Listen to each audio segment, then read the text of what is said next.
혹시 그런 적 없으세요? 직장 상사한테 이메일 하나 보내려는데, 이 톤이 맞나? 친구한테 오해 없이 내 마음을 전하고 싶은데 어떻게 말해야 할지 막막하고. 이런 사소하지만 중요한 소통 문제들 말이에요. 정말 놀랍게도요, 이 고문의 해답이 수백 년 전 아이들이 배워던 고전, 바로 삼자경의 딱 한 구절에 숨어 있습니다. 오늘 저랑 같이 그 오래된 지혜의 문을 한번 활짝 열어보시죠. 바로 이 12글자입니다. 언뜻 보면 그냥 좀 낯선 한자들 같죠? 그런데 이 안에 지금처럼 복잡한 사회를 살아가는 우리에게 어쩌면 가장 필요한 능력, 바로 소통의 기술, 그 깊고 오묘한 원리가 담겨 있습니다. 이건 그냥 옛날 글이 아니에요. 우리가 매일 마주하는 사람들과의 관계, 또 여러 가지 상황들을 풀어낼 수 있는 일종의 소통 비밀 코드 같은 겁니다. 자, 지금부터 이 고대의 코드를 함께 풀어보겠습니다. 오늘 우리의 여정은 이렇습니다. 먼저 이 비밀스러운 구절이 도대체 무슨 뜻인지 그 비밀부터 파헤쳐 볼 거고요. 그리고 이 구절이 가리키는 위대한 고전, 서경에 담긴 6가지 다른 목소리를 들어볼 겁니다. 다음으로는 왜 똑같은 말이라도 상황에 따라 전혀 다르게 들리는지 그 이유를 깊이 탐구해 보고요. 마지막엔 이 모든 지혜를 여러분의 일상에서 바로 써먹을 수 있는 아주 강력한 소통 도구로 만들어서 여러분 손에 딱 쥐어드리겠습니다. 자, 우리의 여정은 모든 배움의 첫걸음이라 할 수 있는 책, 바로 삼자경에서 시작합니다. 옛날 사람들은 왜 아이들에게 세상을 가르치기 전에 이 짧은 구절부터 알려주려고 했을까요? 도대체 어떻게 이 문장이 그토록 중요한 소통의 첫걸음이 될 수 있었던 걸까요? 삼자경, 이름 그대로 세 글자로 된 경전이라는 뜻이에요. 짧고 운율이 있어서 아이들이 노래처럼 쉽게 따라 외우면서 세상의 기초 질서나 인성의 기본을 배우도록 만든, 뭐랄까, 요즘으로 치면 최고의 입문서였던 셈이죠. 그리고 우리가 오늘 깊이 들여다볼 바로 그 구절의 뜻은 이렇습니다. 자, 여기서 정말 흥미로운 지점이 드러납니다. 이 구절은 착하게 살아라 같은 직접적인 교훈이 아니에요. 그 대신에 자신보다 훨씬 더 오래되고 방대한 책인 서경을 어떻게 읽어야 하는지 알려주는 일종의 사용 설명서이자 내비게이션 역할을 하는 거죠. 그러니까 위대한 지혜를 얻으려면 먼저 그 지혜가 어떤 구조와 형태로 이루어져 있는지 파악해야 한다는 것. 배움의 본질을 꿰뚫는 가르침인 겁니다. 이제 삼자경이 안내하는 대로 그 핵심, 서경으로 들어가 보겠습니다. 서경이 왜 그렇게 위대하냐면요. 단순히 오래된 역사 기록이라서가 아닙니다. 바로 한 권의 책 안에 전혀 다른 목적과 톤을 가진 6가지의 목소리, 그러니까 6가지의 글쓰기 스타일이 함께 들어있다는 점 때문이에요. 지금부터 그 목소리들을 하나씩 만나보시죠. 서경은 고대 국가의 아주 중요한 문서들을 모아놓은 책인데요. 요즘으로 치면 대통령 기록물 보관소 같은 거라고 생각하시면 쉬워요. 그렇기 때문에 이 책의 구조를 이해하는 건 각각의 문서가 어떤 상황에서 누구를 향해서 또 어떤 목적으로 쓰였는지를 파악하는 가장 중요한 열쇠가 됩니다. 보시는 것처럼 서경은 6가지의 완전히 다른 종류의 글로 이루어져 있어요. 첫 번째, 저는 국가의 헌복처럼 변치 않는 원칙에 대한 글이고요. 모는 신하들이 왕에게 올리는 사업 계획서나 전략 보고서 같은 거예요. 후는 왕이 백성들에게 내리는 교훈적인 연설문, 고는 전 국민에게 알리는 대국민 담화문이라고 할 수 있죠. 그리고 서는 전쟁 나가기 전에 군사들과 함께하는 출정 선서식, 마지막으로 명은 특정 인물에게 임무를 주는 임명장 같은 글입니다. 이 6가지 정말 목적과 대상이 명확하게 다르죠? 자, 그럼 여기서 가장 근본적인 질문에 도달하게 됩니다. 왜 굳이 이렇게 6가지로 나누었을까요? 그냥 한 가지 방식으로 쭉 쓰면 안 됐을까요?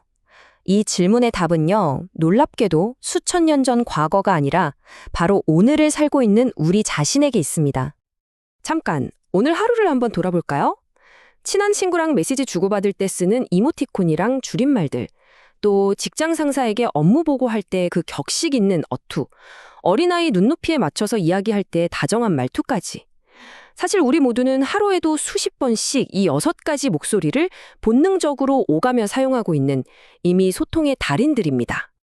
글을 쓸 때를 생각해보면 이게 더 명확해져요. 내가 큰 실수를 저질러서 쓰는 반성문하고 정말 사랑하는 친구의 생일을 축하하는 편지. 한번 떠올려 보세요. 내용은 물론이고 사용하는 단어 하나하나, 문장의 길이, 전체적인 분위기, 즉 톤이 완전히 다르잖아요. 만약에 생일카드에다가 반성문처럼 제가 깊이 반성하고 있으며 이렇게 썼다고 생각해 보세요. 와, 그건 그냥 어색한 게 아니라 관계를 망치는 일이 될 수도 있겠죠? 말하기는 더 극명해요. 뉴스 앵커는 정확하고 객관적인 사실 전달을 위해서 감정을 싹 빼고 간결한 톤을 유지해야 하죠. 반면에 예능 MC는 시청자에게 즐거움을 주기 위해 때로는 과장된 몸짓과 유머러스한 말투로 분위기를 막 이끌어갑니다. 만약에 이 두 사람의 역할이 바뀐다면 어떻게 될까요?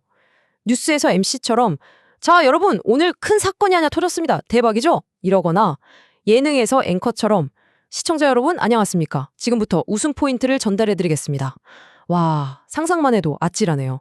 이처럼 소통의 성공과 실패는 내용이 아니라 그 내용을 담는 그릇, 즉 형식과 톤에 달려있을 때가 정말 많습니다.